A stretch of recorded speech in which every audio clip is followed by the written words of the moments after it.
Dana White has announced a number of fights for UFC 310, and we're going to do a brief breakdown of the card and what I really think is going to happen. This is a fantastic card on paper, Anthony Smith style on paper, you know what I mean? But it may underdeliver. There might be some fights that, while we need to see, may not be the most entertaining fights, and historically, the pay-per-views in December are awesome on paper.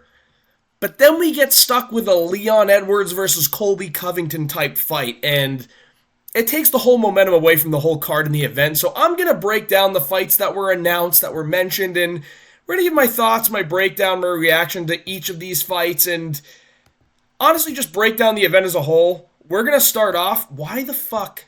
Okay, there we go. Thank you. With the main event, and it was announced. It is Shavkat Rakhmonov, 18-0, undefeated, absolute mauler from Kazakhstan versus the most underrated fighter in the welterweight division, Belal, remember the decision, Muhammad. Now, I'll start this off by saying, I'm a Belal fan. His fight style's a little boring at times, but I think he's really good. And I think Shavkat's really good too. I think the way to beat Belal is constant, consistent, violent pressure that can go for multiple rounds. And I think Shavkat has insane pressure, insane power, and he can go for 3 rounds. I am not convinced that Shavkat's going to be able to do shit like that for 5 rounds. And I think that in a 5-round fight, Belal Muhammad has a really good chance of beating Shavkat Rakhmonov. And I'm just going to say it. I do think Belal Muhammad is going to get his hand raised and beat Shavkat Rakhmonov. Listen, Shavkat is a mauler. He's going to hurt you. He can grapple offensively. We haven't seen him grapple defensively at all yet. I'm curious to see if he's breakable after 3 rounds. We don't know that yet. When I look at his record, while it's 18-0 in all finishes and very, very impressive work, the level of comp does not compare to what Belal Muhammad has. Belal Muhammad's like number 4 ranked win. Like his 4th best win is Stephen Wonderboy Thompson. That's Shavkat's best win by a really good amount. Really good amount. Now I know styles make fights. 100% matchups make decisions. I get it. Jeff Neal poses a tougher fight to Belal Muhammad than Stephen Wonderboy Thompson does. I fully understand that. But Belal's also beaten Gilbert Burns, who took Hamzat to war. Belal's also beaten Leon Edwards, who was the champion. Belal beats people, and he beats them pretty easy. He made Leon Edwards look terrible. Now, Leon Edwards is low output, and he's a very good style for Belal Muhammad to impose his will against, not to steal the Lucas Tracy brain rot right there. Welcome back, Lucas. But I'm not so convinced that Belal can't weaponize cardio and beat Shavkat Rakhmonov here. I think this is a good fight. I think it's the fight that has to be made. I think this has obviously it has a ton of implications. It's a welterweight title fight. It's a good fight. It may not deliver. We may get Belal Muhammad winning a 49-46 decision here. I think round 1, Shavkat's going to come out there like a bat out of hell, but Belal's going to have Khabib in his corner. Khabib's guys don't lose. As much as I hate to say it, they don't lose. And Belal Muhammad is the best game planner in welterweight. I'll call that a fact. He is the best game planner at welterweight. I know his striking's not the best, but it has improved, and his boxing's getting a little bit better. It looked better against Leon's, and he uses his pressure very, very well. He mixes in his takedowns very, very well. I think he can get Shavkat Rakhmonov to the ground here, and I'm not so convinced Shavkat Rakhmonov is going to automatically be able to get up to his feet. I think if Shavkat's spending a lot of time defending takedowns and constantly working to get back to his feet and constantly backing up because Belal's on pressure or he's meeting Belal going forward, it's going to tire him out. We haven't seen him go into this, and I think in that first round, there's going to be a massive adrenaline dump. I think Shavkat's going to come out hot and look like he's beating the piss out of Belal. But the second round 2 starts is when the real fight for Shavkat starts. Because, now he's not Hamzat Chimaev. He's not a 1-round fighter. And I'll die on that hill. Hamzat Chimaev is a 1-round fighter, and he's going to lose to Robert Whittaker. But I'm a big Shavkat fan. I think he's a destroyer, eventual champion. I just don't know that it's his time right now. It could be. He's going to be favored heavily in this fight. But this, to me, feels like one of those fights that everyone's going, dude, Shavkat, 18-0 finisher against Belal Muhammad, who's allergic to finishes, puts everyone to sleep. Everyone thinks he's overrated, his striking's terrible, all this. This just feels like one of these fights that everyone's going to go, dude, it's Shavkat, and there's no doubt about it. And Belal Muhammad's going to shock the world again. He is. I told you he was going to beat Leon. Felt very good about it. And he did. And he beat him dominantly. It was very easy. I don't know that it's going to be super easy against Shavkat. I don't think it will be. But I think he's going to get it done, and I think we're going to watch, and he's going to get it done decisively enough where we might not get a split decision in this fight, guys. It might be, I know I'm speaking like crazy stuff right now. We might not get a split decision. We might get a unanimous decision victory for like the first time in a long time. Because we don't get UDs anymore unless they're full 30-27s because the judges don't know what the fuck they're watching. Now, Sal Diamato's in this fight, and Belal Muhammad wins 50-45. You can guarantee that it's going to be 50-45 to Shavkat Rakhmonov to push the UFC agenda because Sal Diamato is a fucking crook. Crook, motherfucker. I don't care that you're Italian. I don't back you, motherfucker. You're a loser. But you know who's not? Either of these guys, because Shavkat hasn't lost yet. But Belal Muhammad's not someone that you're just going to walk through, brother. He does go out there and he wins fights, dude. He wins fights against extremely tough competition, and he mixes it up to do so. He's not afraid to stand in there and box, and he can throw volume at you. He can. He broke Sean Brady with volume on the feet. I think he's going to have success in being able to take down Shavkat Rakhmonov here. And I think Shavkat's going to run into trouble getting back up constantly and eventually tire out and lose this fight in the later rounds. I do. And I think Belal's going to walk away with a decision. Now, I don't think this is going to end up being the most entertaining fight. We may have a great first two rounds, but I think as this fight continues to progress, it's going to get more in Belal's favor. He's going to start using a lot more of his type of technique, breaking you down with boxing, volume-type boxing, not necessarily power, and then shooting relentless amounts of takedowns to make sure that Shavkat is gassed and exhausted and looks terrible to the judges by the end of the fight. I think Belal's going to win this. I think he's going to get it done by decision, and I think he's going to look impressive in this fight. And he's going to win it. Now, it might be boring, but he's going to win it. And kudos to Belal here. No one's giving him props. Leon Edwards held up the division for 8 months at a time. 8 months at a time. And everyone's going, but it's Leon, bro. Leon's a beast, bro. Leon fucking... Why? Because he strikes? That doesn't automatically make you entertaining. Now, here's the whole argument here. Not all grapplers are boring. Belal grapples kind of boringly. But... you know what? He's good. He's talented. He at least tries to be a little bit more active than a Marab who violently knees you to the thigh, or a Mario Batista who ruins legends by holding them against the cage. Holding them, not throwing anything, holding them. Chidi and Njokuani showed us what it's like to actually do damage against the cage. He did. Blasted about 100 tinies to Jared Gooden's sternum. But Shavkat, Belal, while he does have some boring grappling technique, Leon Edwards is fucking boring as shit too. All he wanted to do was hold his title. He goes, boom, headshot, dead, motherfucker. I don't know why I gave him a little bit of an Australian accent, but hey guys, I'm going to go out there, I'm going to win this fight against Belal Muhammad, guys. I can't really do a Leon impression yet. I don't know why. Maybe it's because I'm fucking sick. But Leon just goes out there and point strikes you at very low volume and just hopes you don't break him down.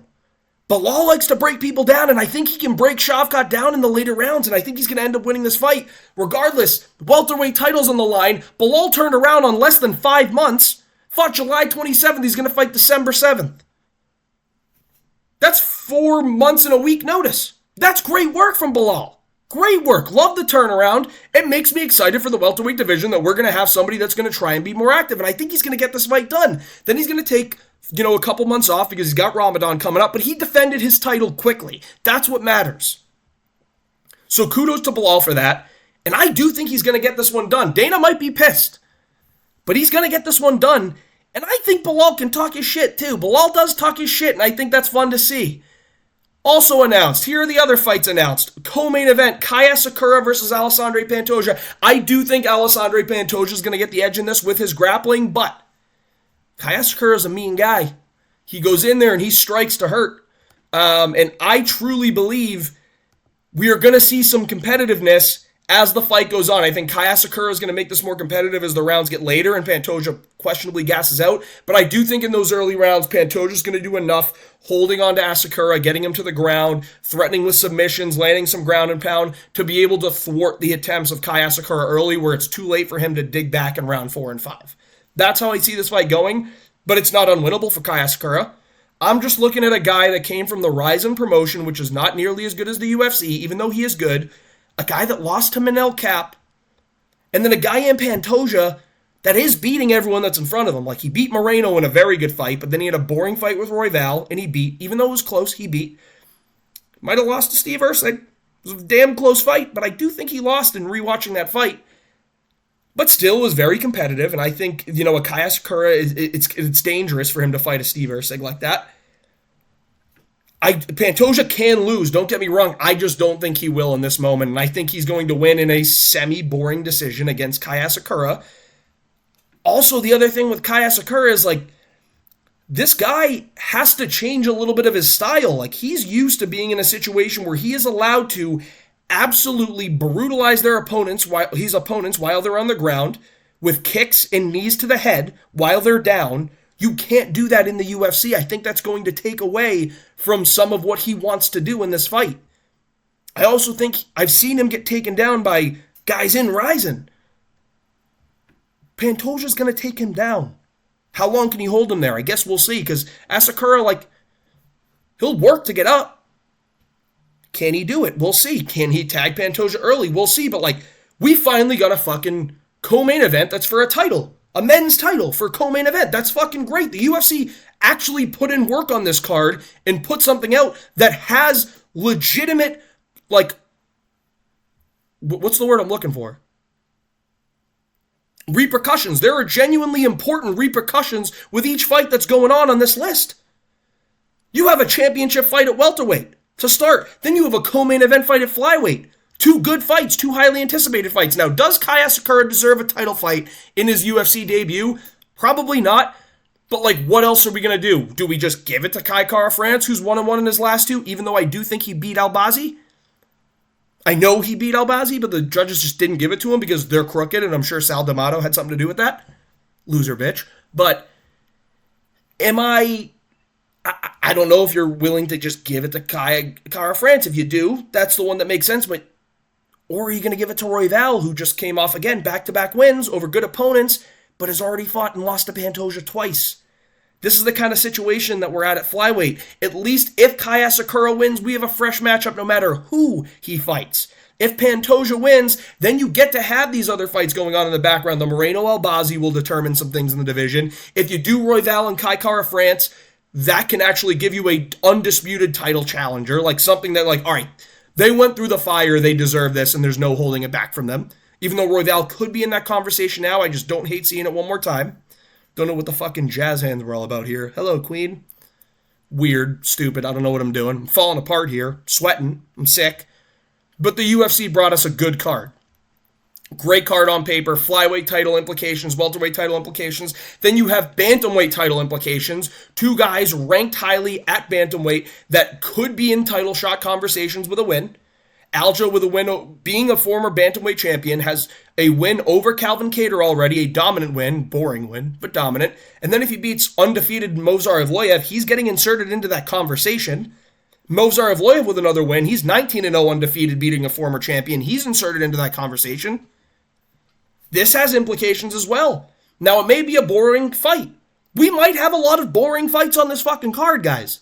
But they have implications. What comes next matters. What happens in this fight matters what comes next for the UFC, and that's what this card is. UFC 310 is a setup card for the future. This is how fights should be made. The UFC did a great job here because even though it might not be the most exciting fights, these set up what comes next. We care about these fights because what comes next is also very important. UFC 310 in December in 2024 is setting up what is going to happen in quarter 1 and 2 of 2025. This is what the UFC needed to do, and they cooked. These are important fights. Now, there's a lot of rebookings. 3 in a row here. Cyril Gane, Alexander Volkov. We've talked about it. Winnable for both guys. I'm going to give Gane the edge because I think the judges are going to want him to win. but I do think Volkov has the better hands and more power. I just think Gane can low kick at range and mix things up, not in terms of grappling, but mix up the strikes enough for the judges to be like, wow, did you see what Bon Gamin did? He hasn't fought Aspinall yet. Let's just give him the win so we get a fresh contender for Aspinall, and he gets the blitz through Cyril Gane. Because we all know it's going to be for whoever wins this fight is getting the undisputed title fight with Tom Aspinall, because John Jones is fighting Stipe Miocic. They're both going to retire because John Jones is a bitch and doesn't want to fight Tom Aspinall. He'd rather go fight his wife behind closed doors like he always does. Coward of a human being. But you're looking at a number one contender for the heavyweight title here. You're looking at a title challenger for bantamweight here. You're looking at two title fights before that. Then you got Vicente Luque and Nick Diaz, which, again, not the most intriguing fight, but Nick Diaz making his return is something that will sell, is something that the casual fan will care about, and candidly, is something that I care about. I do want to see Nick Diaz fight. He looks like he's in better shape, and it's a fight I do have interest in. I really do. Nick Diaz, Vicente Luque, two names, one of the most exciting fighters in welterweight, was the most exciting fighter before. I mean, I can't blame Vicente Luque for being a lot more nervous every time he steps in the octagon. Brain hemorrhage is no joke.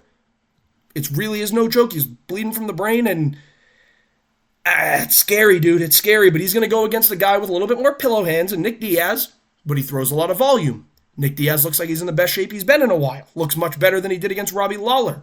Before the fight, I mean. So this is something that has intrigue. Nick Diaz will talk shit and make moments at a press conference. This will help sell that card. So Nick Diaz making a return, something to be interested in. Then we already knew about Anthony Smith and Dominic Reyes being on this card. I think this is the fight to make at light heavyweight. It is important. You got the best fighter at light heavyweight on paper versus Dominic Reyes, who beat the shit out of John Jones. It's Dominic Reyes making his return, fighting a good fight. I'm super excited for that. You also got, and again, this puts you back into like top 10 conversation, whoever wins this. Tatiana Suarez versus Verna Jandiroba. The winner of this fight fights Zhang Weili for the strawweight title. This is an important fight. You have a good wrestler in Tatiana Suarez versus a tremendous grappler, the best jiu-jitsu in the division, maybe with Mackenzie Dern and Verna Jandiroba. The winner of this gets Zhang Weili. This is setting up what's going to happen in 2025. Sick fight. As good of a fight as you can make outside of a Zhang Weili fight in the strawweight division right now.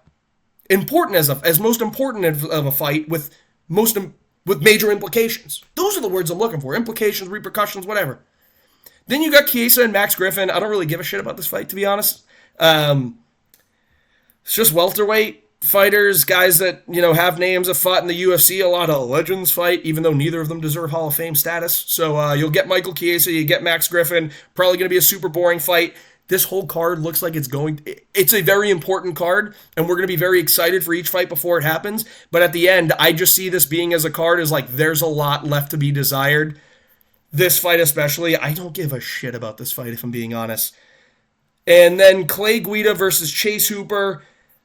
I mean, I actually care about this fight. I love seeing the rise of Chase Hooper, man. I think this is going to be very fun, very intriguing. We have 10 bouts made for the card, and this is going to be one of the lower level ones on it. You say lower level, I think this is winnable for Chase Hooper, and I think the UFC knows that Chase Hooper's a guy you can start promoting because he's just, like, to the hardcore fan, he's a likable dude that we've seen be in the sport for so long, get better every time he steps in there, and he has a really good skill set, and I'm interested in seeing it. So, Chase Hooper, Clay Guida, another good fight. And lastly, the only other fight that's been made for this, unless Dana came out with something today, Cody Durden versus Joshua Van. This is a sick fight. Cody Durden brings it every time he fights. Joshua Van is one of our tail to the title guys. If you go check out the video, sick fighter, tremendous style. Dude has been crazy active. He fought in September. He fought in May.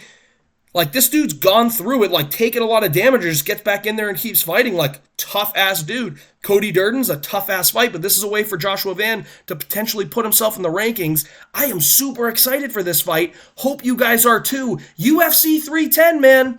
UFC 310, people forget, man, Dana kind of knows how to deliver at the end of the year on paper. But people also forget, man, these fights usually end up boring after they happen. Belal Muhammad versus Shavkat Rakhmonov here to finish off the card. Another title fight at co-main. This card at UFC 310 has done a great job of setting up the rest of 2025, or has done a great job of setting up the first half of 2025 for the UFC. I cannot wait for this card. It's going to be awesome. Even if the fights don't deliver, major implications. Going to be a lot to talk about before and after the fight.